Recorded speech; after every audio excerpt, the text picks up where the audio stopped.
তোমার রব কি বলে জানো? তুমি যাকে আমার চাইতে বেশি ভালোবাসবে, আমি তাকেই তোমার কাছ থেকে দূরে নিয়ে যাব আর তোমাকে বড্ড একা করে রাখবো। তিনি আরো বলেন, কখনো বলবে না যে তাকে ছাড়া আমি বাঁচবো না, কিন্তু আমি তোমাকে তাকে ছাড়াই বাঁচাবো। পিছনে সব আবেগ কেড়ে নিয়ে তোমাকে দিব্যি সামনে এগিয়ে নিয়ে যাব। তুমি কি দেখো নি, ঋতুরাও যে 2 মাস পর পর বদলাতে থাকে, ছায়া দেয়া গাছের পাতাও তো শুকিয়ে যায়, আর যখন সবর হারিয়ে ফেলে তখন ঝরে পড়ে।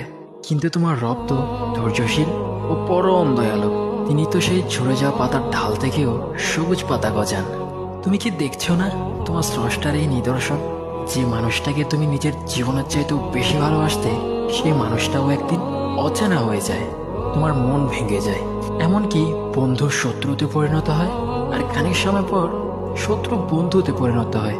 যে মানুষটাকে তুমি নিজের জীবনের অংশ ভাবতে, সে মানুষটাও প্রতারণা করে।